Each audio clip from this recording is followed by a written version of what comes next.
everybody. Today I'm here with a true trailblazer in wellness, Sean Hess, the founder and CEO of Eudemonia of the Eudemonia Summit. For those who don't know, it's a 3-day gathering in West Palm Beach to cultivate your physical, mental, and social well-being. Sean also co-founded in 2009 Wanderlust, a wellness festival that became a worldwide movement. Think, as Sean put it, as an intentional retreat on a large scale, like 4,000 people on a mountainside. That sounds pretty cool.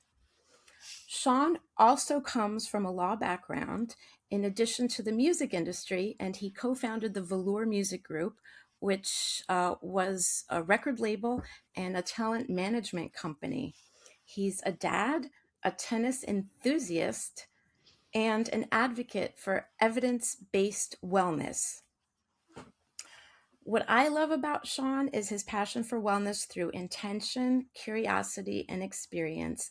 And what really touches my heart as a philosophy major is the philosophical component that Sean brings to this summit. So that's kind of a personal thing. So that being said, let's welcome Sean. Sean, thank you for being here. Thank you for taking the time to share your universe, which absolutely fascinates me. And as far as the bio goes, is there anything that I left out that you want us to know? No, thank you, Diana. It's great to be here, and I appreciate the gracious introduction.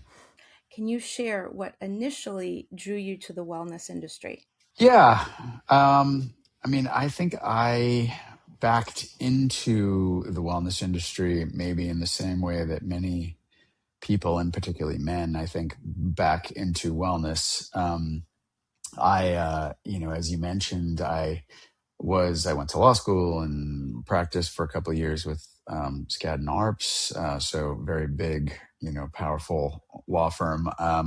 Enjoyed my experience there, but also knew it wasn't really my end goal in career. When I had the opportunity, I was always a musician, actually, and my college friend and eventual co-founder of both Velour Music Group and Wanderlust, Jeff Krasnow, we used to play music together, and his brother actually had started a band. And anyway, the long story short was there was an opportunity to sign this band, which I just thought was incredible, and to leave the law firm and launch a record label. And I guess without great experience or even perhaps a very large amount of deliberation, I did that. And, we had ups and downs. We had some really great years running that company, and but it was always, I would say, a struggle.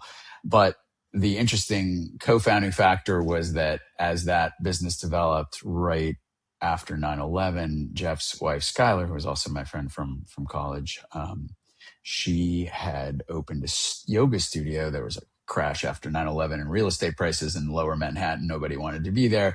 There's a lot of empty space. So Skylar moved her fledgling yoga studio upstairs from our record label. And through that confluence of events, I started to cross-pollinate interests with the yoga scene and just sort of get more exposure to what was really, I think, the efflorescence of the wellness movement in the country, and go on yoga retreats as Skylar led. And, there were a lot of things I liked about it. I was never a serious yogi and still am not, but certainly became interested generally in health and wellness. And of course, by this time I was in my 30s and started to, I think, like many people, realize that youth does have a time limitation on it. So we were really, I guess, to put it simply, there was a moment where those ideas all came together. The idea of what we were doing in the music industry and touring artists and musicians and the inspiration that music and the arts brought. And at the same time, this watching and observing and being part of this very growing community of people who were very passionate, particularly women, this time passionate about yoga and health and wellness and meditation and many other adjunct things. And so with that, we decided to basically combine a music festival and a large yoga retreat, and that was Wanderlust. And so I think my interest in the early years was honestly probably as much or more on music programming and, what was going on at night rather than the yoga programming and the health and wellness activities during the day. But over the years being in that world, it rubbed off on me. And eventually I too became interested in that part of the world. And so, ran Wanderlust for 15 years almost. And Eudemonia was an evolution, I think, of that. Not a wholesale revolution, but an evolution of the concept that we founded together with Wanderlust. And I will honestly say that you mentioned your personal passion for philosophy, which I share. I also have always been very interested in just science and just the kind of person who reads I don't know, Scientific American and just is into that type of stuff. And so for me, the opportunity to start something that was combined, I think the community focus and the health and wellness brought together that larger health and wellness community, but did it in a way where there was more of a focus on science and evidence and I think efficacy was really exciting to me. And so that's where we ended up with Eudemonia. Great. Well, we have a common bond here because I'm also a singer-songwriter, and and that came first, and the wellness came way later. Similar, where I just ended up being around people and ended up going through trauma, and so the wellness was sort of like a healing journey. So I totally understand the musical point of view. That's great, and I share it. So lots in common. Interesting. Yeah. Well, we try to bring that in still, even at Eudemonia, where it's less overtly. I mean, Wanderlust was very much a mashup, I suppose, of a music and arts festival and a sort of yoga / spiritual retreat. Eudemonia is much more of a summit conference ideas based, but we really do try to bring in moments of inspiration, whether that's through music or visual arts or comedy or other things, just because, I think it elevates the human condition. Great. So eudaimonia in Greek means happiness, and more precisely, it means human flourishing. So what does eudaimonia mean to you? Yeah, well, I think if you really unpack that, I mean, happiness is not a mistranslation at all, but it's happiness. I think we think of as fleeting, something that can come and go, whereas eudaimonia is more of actually a constant state. It's something I think human flourishing is a good way to talk about it, or it's the state of having achieved purpose or meaning in one's life. So it doesn't necessarily mean you're happy all the time, but it means that you are fulfilled in some sort of deeper metaphysical or spiritual level. And the other way we like to translate it is to life well lived. And I think what that really means is, and obviously I think what I like about that phrase is that it speaks to an individualized journey. I mean, clearly there's some things we would have in common: living a life of purpose, of virtue, of meaning, of fulfillment. Probably there's some element of giving back to the world around you. It would be hard to imagine a purely selfish life that's well lived. But at the same time, it's a very individual path of finding what that means. And, I thought that concept was inspirational, but I guess also there's the health component, right? And Eudemonia is ultimately a health and wellness conference first. And I always thought of the base, and almost in the Maslow's hierarchy of needs pyramidal style, I've thought of health as, and it is actually in his pyramid as well, one of the foundational elements of that you need first to be able to build and rise up that pyramid towards meaning or fulfillment. And so if you're unhealthy or you're sick or you are degraded in some way, if you are, if you are even deprived of sleep, I mean, you think of all the things that might prevent you from reaching a state of, fulfillment or optimization or, purpose in your life. And so I think that, the way that I started to think about it when conceiving of the summit was, the first thing we need to do, of course, is to get as healthy as we can be and to not be sick or ill. And then that translate into, well, there's obviously physical forms of illness. There's mental forms of illness. So trauma, for instance, might be something which you mentioned already, might be something that we need to heal ourselves from before we could reach a state of eudaimonia. But I wanted there to be something higher and more aspirational about the festival than just merely the absence of disease, whether that's again mental or physical. It's not the absence of that. It's like once you've achieved that, then there's even more to life that one might achieve. And I would love to spend some time exploring that. And I think we will increasingly. I mean, we booked Arthur Brooks last year. He's I think a very eloquent speaker on the topics of human flourishing and eudaimonia. There are many other people we're interested in bringing in. And so I think hopefully it will become larger than just a health conference and something that's more akin to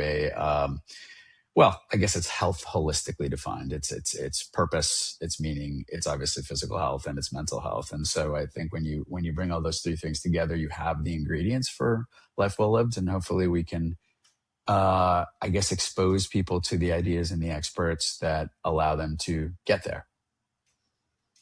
Good. Well, you may have already answered my next question. I read that you had double the attendance this year. So actually, my question was, what's the takeaway and the learnings to shape the 2026 edition? But I think you sort of answered that in a way, right? Well, sort of. I mean, there's many, there's the strategic and there's the tactical, I suppose you could think of it as. I mean, strategically, if you want to use those strange words for this, at the biggest level, I mean, obviously our goal is to, inspire people to lead a better life, right? And the better life does foundationally require good health. So we're very focused on that, and we'll always be very focused on that.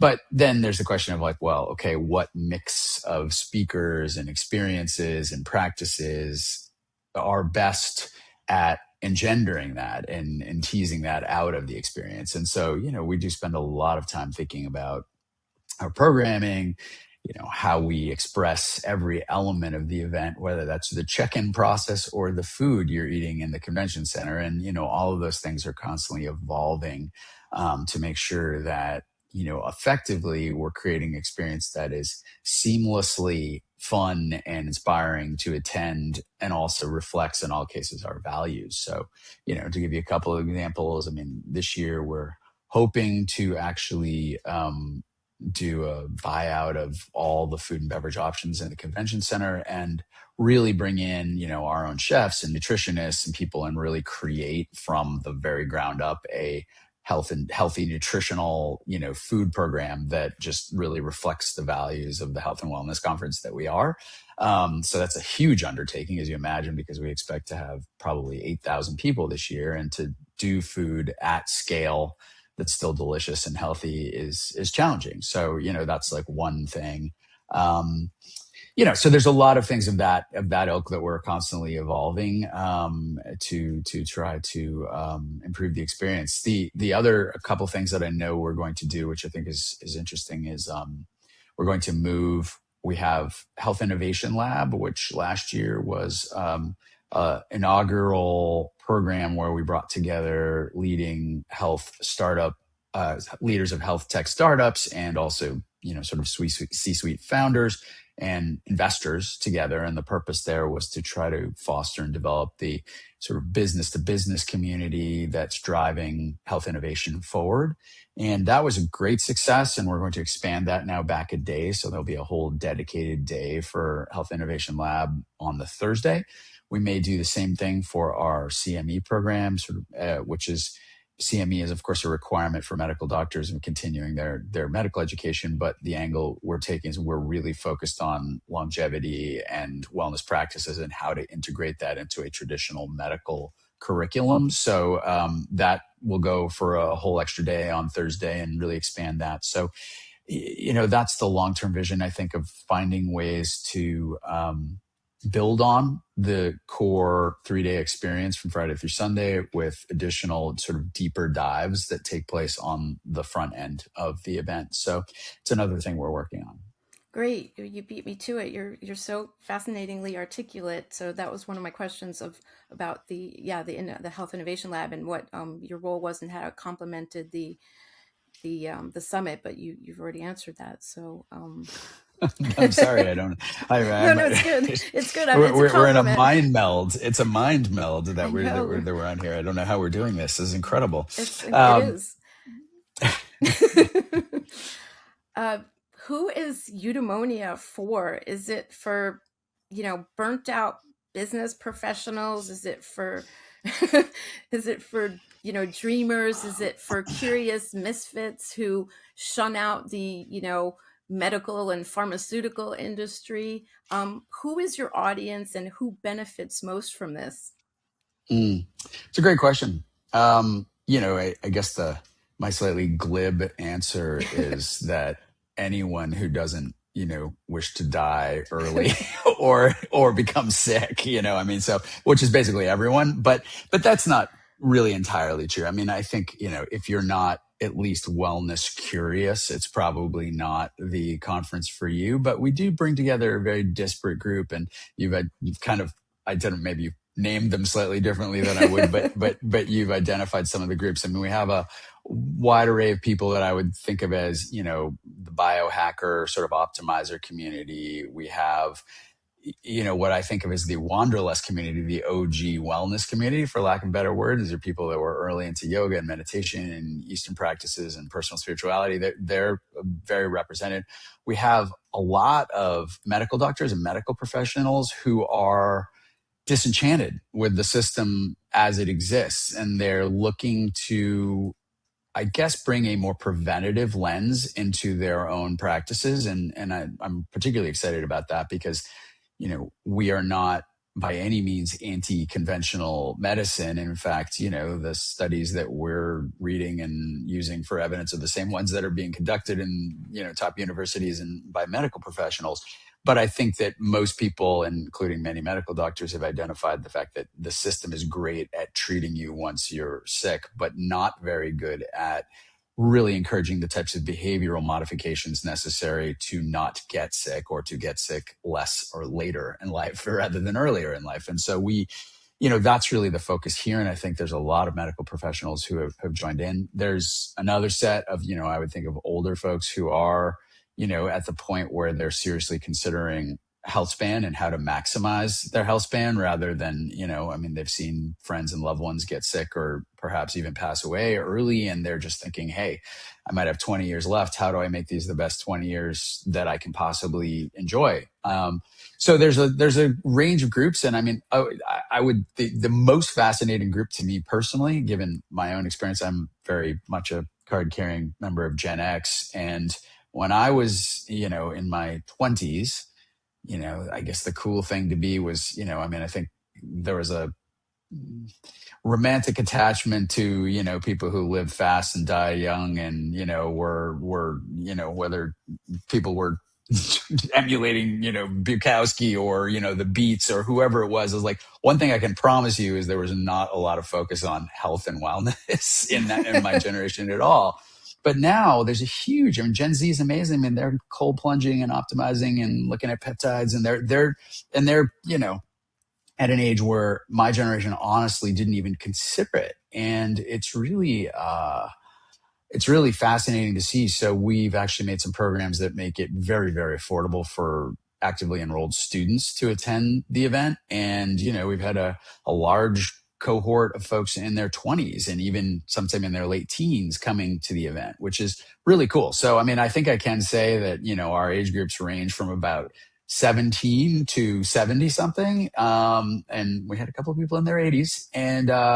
But the core belt is probably, that age where, let's call it 40 to 60 in that band where I think people really, they have reached a certain level of financial success. Our event is, we have scholarship programs, we have student discounts, but for the normal, adult, it's not, it can be, a significant investment. So, there's that. And then they're also at an age where they really start to care. Maybe they have kids, they want to, make sure they're healthy and stay healthy for a long time. And so, you start to care more about this stuff naturally as you age. I'm a perfect example of that. So Great. Yeah, that younger generation supposedly is not even drinking wine, as so the wine industries. Yeah, or anything, but they're all Right. microdosing. So, Yeah, right. so, Of course. so it's just, I think that's, overall, I think it's a very positive trend, and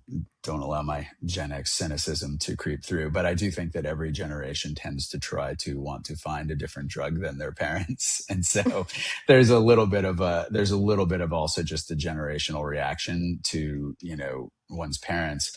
But if one were going to be objective about it, it's certainly much less destructive to the body to be microdosing, if it's even destructive at all, versus say drinking a lot of alcohol. So it's a good trend for sure. Right. And you avoid the DUIs. No, just kidding. Yes, also that. um, Also that. yeah. So the next question is a personal one, but I'm sure it affects others. So between me and you, I have a little bit of FOMO, fear of missing out. So Mm-hmm. your summit is absolutely overwhelming to me. So picture Mm, this, picture me arriving a half an hour early to your event. Picture me with my schedule in hand, the calendar all booked up, starting with the yoga, going to the sound healing, booked the hyperbaric chamber, all mm, excited. Have to get the cold plunge in. So as I'm in the cold plunge, I look at my watch, and of course it's a mm, waterproof watch. And I'm like, oh no, there's the longevity panel. So I sprint out of the cold plunge, raced across the West Palm Beach Hilton in a wet bathing suit, just in time to arrive at the end of the talks. So mm. it's a two-part question. So how do you curate it so that the programming is transformative and not overwhelming for its attendees? And part two of the question is your personal recommendation to make it good for people like me with that get overwhelmed or by all the 150 That are experts. slightly OCD about scheduling. Yeah. or no, Uh, just being like a kid in a candy store, just having so yeah. many choices. I mean, first of all, your experience is not in that sense unusual, and I think we've had that feedback. I mean, I think it's tough because just to the ambition here is really to cover an incredibly broad range of topics relating to human mental, physical, and health, and then also spiritual health, for lack of a better word, or social wellness. And that is just, it requires a lot of different sessions and a lot of different experts. And so when you have that inherently, that also means you're going to have to choose between all these different sessions because you just physically can't be at everywhere at once. So, I think partly there's an adjustment process, which is, hey, you're not going there to try to do everything. And you should not. And I mean, it's hard to tell people, oh, don't feel FOMO. But, one of the things we're hoping to do is we are in the process of releasing some of these sessions to attendees that we video recorded or audio recorded. So, as we grow, and I think in 2026, we should be able to really document everything that happened, and in some way, whether that's through an AI or whether that's just by releasing the videos, make it available for attendees to see what they missed. So hopefully that will address at least some of the FOMO. I think it's also just there's a little bit of an experience of pacing yourself. I mean, to use my background of like a music festival, I mean, there very often were music festivals with multiple stages, 4 or 5 stages, and bands are playing at different times and you can't be everywhere at once. And Mm-hmm. so, you just choose. And I think that that's just part of any large scale event, that there's going to be that element. But what you get as you become a bit more of a veteran at the experience, I think, is you realize like pacing yourself makes for an overall more enjoyable experience. And, if we can give people the comfort that they can later review what they missed, then hopefully they're a little bit calmer about dropping in, because I think some of the most magical moments of eudaimonia are not just in the session where an expert is talking about X, Y, or Z. It's the conversations you have in the hall, or it's like bumping into a person who turns out to be a medical doctor and you have this fascinating conversation. And I think that type of stuff is what you might miss if you're scurrying, to a schedule too much. And so, I guess just what I would encourage you to do is to, yeah, of course, schedule in advance, but don't try to pack your schedule so full that you don't have the spaces in between. Cause I do really believe that that's the best way to experience the event, and we will work harder. So one other thing we're going to hopefully debut next year is tracks. Tracks you could think of as topical collections of sessions and content that we plan to make easily visible on the schedule. So you can just be like, I'm really interested in biohacking. Great. Here's all the sessions that you might be particularly interested in, allowing you to go check, check, check, check, check, check. And then that's great. You've got a schedule built. So that's, I think, more for the person who's either really interested in a topic, or let's just say that there's somebody who doesn't want to do what you did, which is to really spend a lot of time combing through each session and figuring out each thing that they want to take. They just want to buy a ticket and basically know that they're going to some cool things. Well, we can make it a little easier for them that way. So we are trying to work on, I think, addressing some of the concerns you have, but unfortunately, I would say, with the scale of the event and the need, therefore, to accommodate so many different interests, there's always going to be some element of missing out that are there. And, hopefully that means you have something to learn and some reason to come every year, because we really do view it as a community. It's not just about selling more tickets. It's just, we really believe that these practices are fostered in and by community, and not to mention the community itself is obviously, as we now very well know, a really important feature of good mental health. But it's also, these practices really do stick and become resonant when you are part of a community. And, what we've seen is people go to Eudemonia, they connect with people there that live in and around their city or where they live, and then they continue the relationship, not during the event. And that's what's, I think, really encouraging people to sort of adopt these practices and to continue with them. So, we hope that's the role we're hoping to play. And, hopefully people want to come back every year. Good. Without giving away your trade secrets, what excites you most about what's coming next? I think of the third year as a year of polish and optimization for the event itself. I think the concept works now. I think people really have enjoyed it. The feedback we've gotten has just been really, really positive.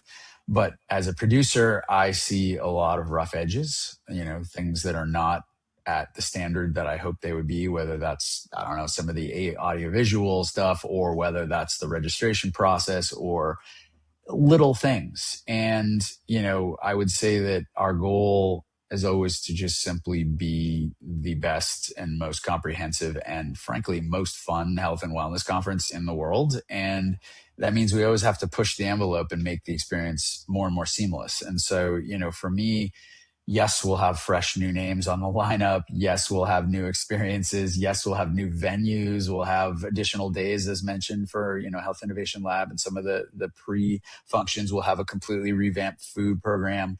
All those things are true, but I think a lot of it is just making sure there's no sandpaper rubbing you as you go through what should be just a beautiful, frictionless, communal experience. And I think there's a lot of improvement to do there. And I won't bore anyone on this podcast with the specifics, but that's what I hope to accomplish. No, it's not boring. But speaking of that, there's a year, and I know you have a very generous and comprehensive newsletter that, gives a lot to the community to bridge the year. Are you planning, or are there any pop-ups going to be coming up between the year before the next edition?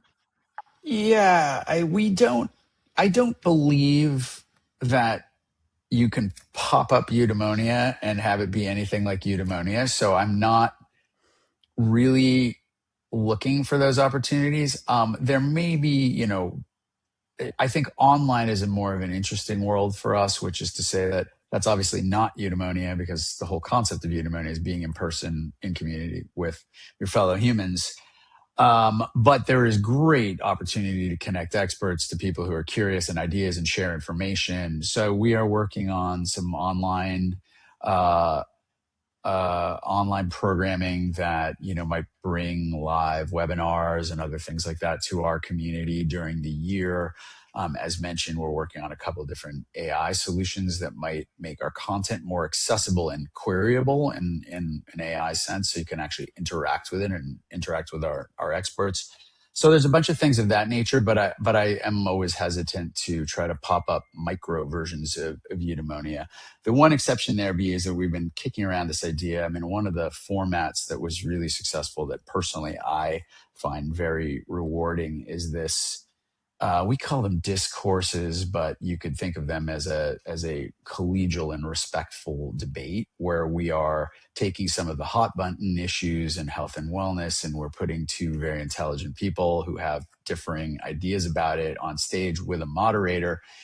But it's the whole point is like, this is not crossfire or shout fest. This is actually supposed to be a respectful conversation, and really the search is actually to find the common ground, not the uncommon ground, so to speak. And so we have been thinking about whether we might be able to do a few of those live as live conversations, and then use that maybe as a stepping stone for an online broadcast of that, but actually have a live component. So I'm not 100% sure, but we are actively working to innovate. I mean, the way I think about it is there's only 3 days or maybe 4 days now of Eudemonia, and that leaves 361 other days where it would be nice to continue to fulfill our mission and bring people together around health and wellness. Cool. If there was a historical figure who you could choose to come and speak, either alive or dead, who may that be, and why? Wow. That's such an interesting one. Alive or dead? Yeah. I mean, it's funny. I guess that, yeah, I think that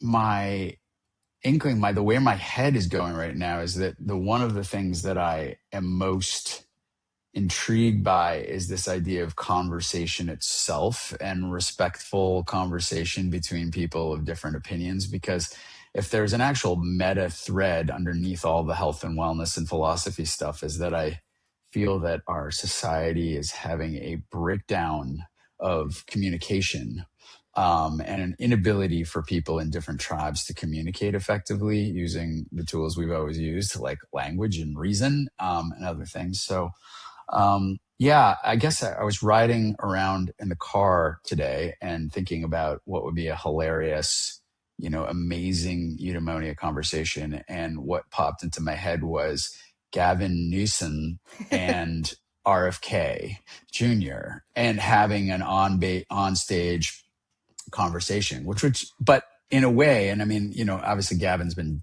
doing this. He's been having very conservative figures on his podcast and, having conversations that are actually somewhat respectful. And, that to me is the crux. And so I was trying to think about, a health conversation or a health policy conversation between the two of them. So it's maybe not all of history, I realize, but that's the kind of current conversation I would want to see. People who might be seen as enemies, though they probably have much more in common than they have actually not in common, though you would never know it from the way that the internet treats that. So it took me a while to get to that, but it was actually a real thought I had on the way home right before this podcast. So if they're listening, please come. Great. We will host you. Hear that, guys? I'll be there for that one. So as an entrepreneur and a family man, how do you personally practice what you preach in terms of life, work, balance, and personal self-care? Yeah, that is another great question. My wife and I have been actually pretty good about meditating together every morning now. And we're sort of up to 20 minutes, and just talked today about expanding to 30 minutes a day, which is a lot of time when you're a busy entrepreneur, but it's because we both find it so valuable. And I think the fact that we're also doing it together is, again, it's holding each other accountable. And then also just having something in common you're doing, which is important for friendships and marriages alike. So that's been great. I play tennis. I think you mentioned that I'm obsessed with tennis. Cannot believe Djokovic beat Sinner today, by the way. This is just unbelievable. And talk about longevity. I mean, he's 38 years old. It's just unbelievable.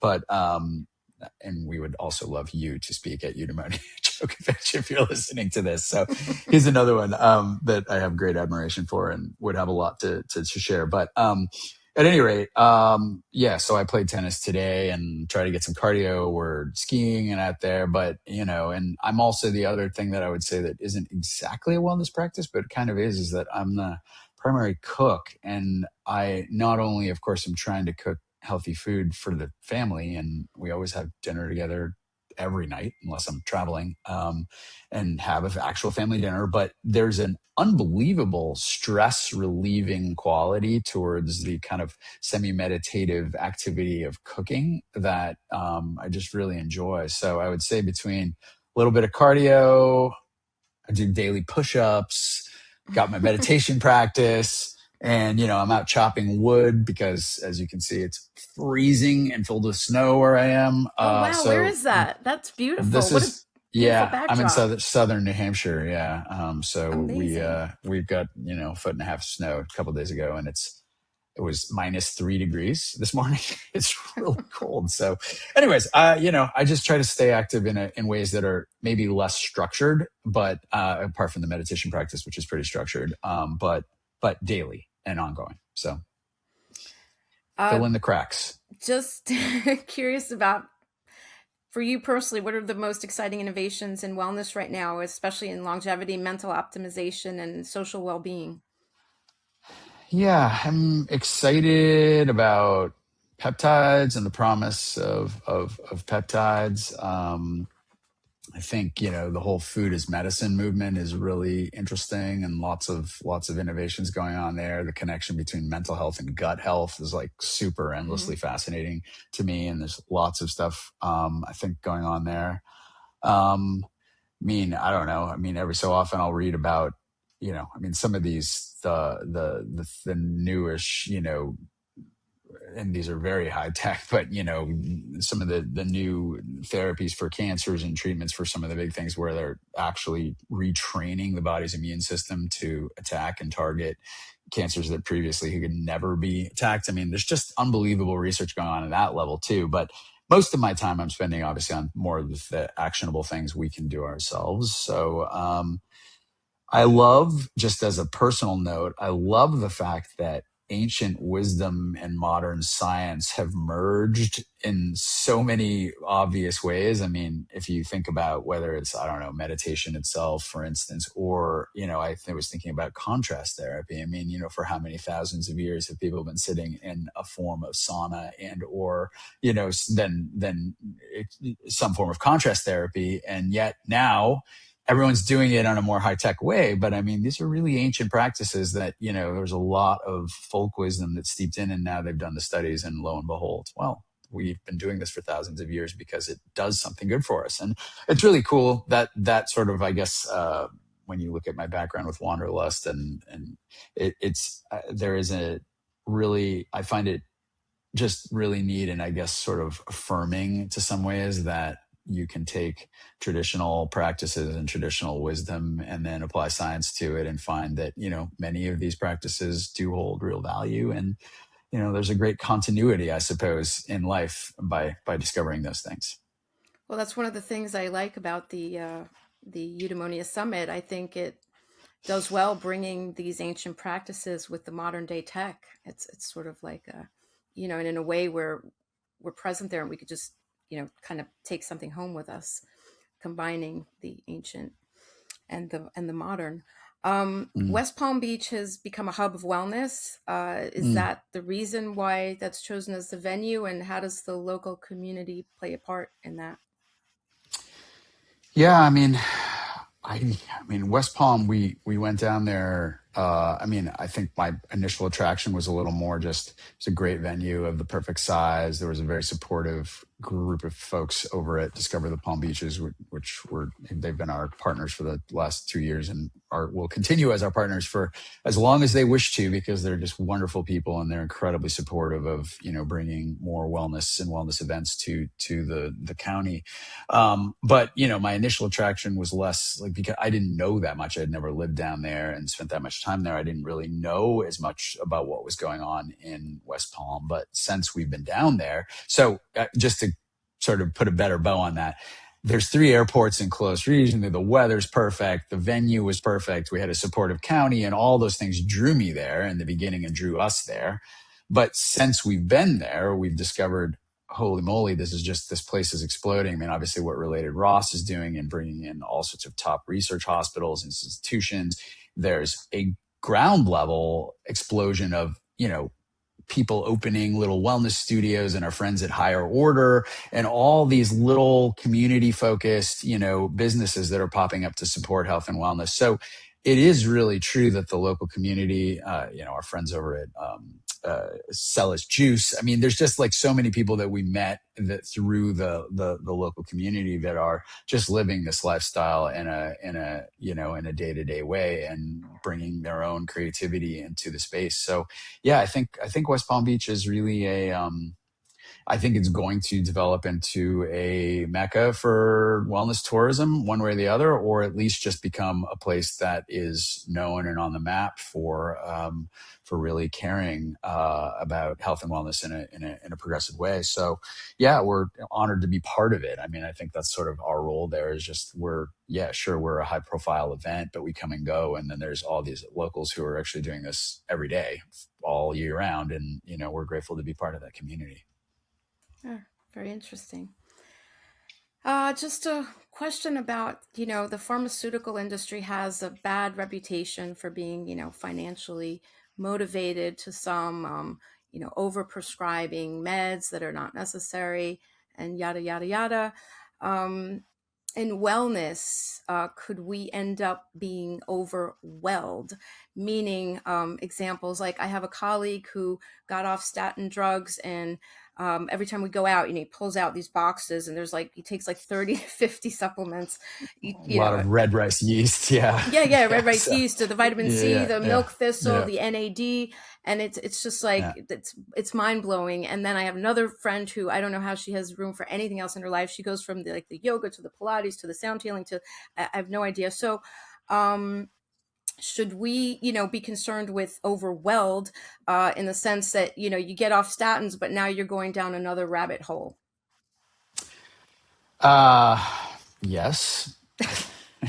That's the simple answer. I mean, I think that the thing that people forget is that, sure, pharmaceutical companies have done some very nefarious things, and some of them are well documented, some of them are not. Yes, their financial interest is in selling you more drugs, particularly drugs that you don't actually cure anything, but just mitigate symptoms or improve symptoms, right? So we can recognize that. But, I always joke about this, but, when somebody's selling you a supplement, what's the goal there? Is the supplement actually going to cure your condition? No, you're supposed to buy it and take it for the rest of your life. And so it's exactly the same business model. I mean, it's just the idea that there is some fundamental difference between a drug you take like a statin for a chronic condition versus a supplement you're supposed to take to improve your chronic condition or to whatever, that you are clearly designed to, it is clearly designed for you to purchase that for the rest of your life. It's the same thing. And so I just think that, I think that the idea that one says they're wellness and the other says they're a pharmaceutical company, I mean, sure, I understand different people have different frameworks of trust. Some people are very mistrustful of the wellness industry. Some people are very mistrustful of the pharmaceutical industry. But my point is you shouldn't trust any of them. That's really the simple way to say it, is like, don't trust any of them. I mean, I am a skeptic, and why if your goal is to sell me something, then, already that is not, it doesn't mean you're lying. You could be selling something that's very useful. I love my iPhone. I also know it's bad for me in some ways, but I know what the product is, and Apple's trying to sell it to me, but they've made a good product that I want to have. If you can make a good product that makes me feel better and that has demonstrable effects and that scientific studies support, then great, people should be buying them. But if you can't, or if you're just marketing claims, then I think, it's no different if you're a pharmaceutical company or a wellness company, and, people should be buyer beware, and I hope that if there's anything that we communicate, I mean, we are rare in our conference that we don't allow people. I mean, we have obviously our 2 stages in the expo area, which are very much for brand presentations about how amazing their products are. But every other stage, you're not allowed to sell your products from our stage. And we want it that way. And we want to also bring opposing voices on. And we want, we want to push a little bit. We're not trying to be disrespectful. And God knows we have sponsors and we want to make sure they're happy as well. But the point is to get the information out. And if you are a wellness company and you're saying your product, I don't know, enhances mitochondrial health, prove it to us. Give us the evidence. Show me why that's true. And of course, then I'd be happy to take it. And so, I think the reality that that type of analysis and scrutiny is important for everyone, whether you're, a pharma company or a wellness company. And I hope we can provide some of that and allow people to make educated choices about what they spend their money on. Thank you. Thanks for your response, because that's why I asked you the question, and your point of view is really, really interesting to me. So, kind of matches a little bit of how I think about it. So, thank you. What was the scariest part of turning this adventure from an idea into something real and going back before? I mean, prospect of financial ruin. This was fairly. That was fair. That was it's like fairly, kind of similar to the music industry, huh? Yeah. Well, I mean, it's like reputational and financial ruin. It's always possible. I mean, listen, it's a very, very large undertaking. It was a very heavy lift. It required a lot of my personal resources and my wife's personal resources, and also the faith from a lot of different partners and investors, and staff and talent and team. And obviously whenever you stick your neck out to that extent, if it didn't work, there would be consequences, the consequences of, well, who would ever trust me again? And then I suppose on the other hand, just this was a, in some ways I've been in this career in one form or another since 2009. And, it's what I want to do with my life. The Wanderlust chapter ended amicably, but it ended. And so, this was my next foray. And, there's a lot riding on it, not just, personal and money and reputation, but also just this is sort of how I wanted to spend the next chapter of my career. And I would have been, I think, very disappointed or crushed even if it hadn't worked. So I'm pleased to be able to sit on your podcast and say that it does seem to definitely be working, and I expect it will continue to grow. And yeah, I'm excited. I'm really excited to be at that stage rather than at the nail biting stage that I was in last year. So that we're all in right before we start an endeavor. Is it okay to ask you why you left Wanderlust, or I don't want to put you on the spot? Or oh no, it's fine. Yeah, I mean, the company I sold the company to an amazing gentleman named Radek Sali, who's an Australian guy, lifelong passionate wellness guy who was previously ran a supplement company called Swiss and sold it, and had a lot of great personal outcome and was able to get a lot of resources out of that. And he was very passionate about Wanderlust and carrying the mission forward, and also expanding the mission to include plant-based supplements, and now a whole line of sort of biohacking support lines. So they're doing great work down in Australia, and they are hopefully coming back over here sometime soon, but we will see. Good. And just for entrepreneurs entering the wellness space, what advice would you give with purpose-driven businesses to raise capital? Yeah. Well, I guess, I mean, there's a couple different things I would say. I mean, the mistake that I made probably a little bit in the Wanderlust days is we were a little bit too ambitious about growth, or I should say, it's very easy to get into a set where the thing you're supposed to do, particularly once you take investor money, is grow. And of course, growth is generally good and natural. But there becomes a pressure to grow once you've taken investment that is sometimes not healthy. Some things need to grow at their own pace. Some things need to grow in different ways. Sometimes, you as the founder probably have the best vision for what needs to happen. And, sometimes that pressure distorts or otherwise changes what you know to be right for the brand and for the community that you're building. And so, this time around, I made sure that I surrounded myself with people that I knew would be, I think, supportive of a longer term vision, if that's what it took. And I've also been, I suppose, much more limited in what I want the event to be. I mean, we will eventually expand, but we're not going to do a lot of Eudemonias. Maybe we'll add one more internationally sometime. And that's enough, because I think Eudemonia can become huge. It can become like a really powerful cultural force with one event a year.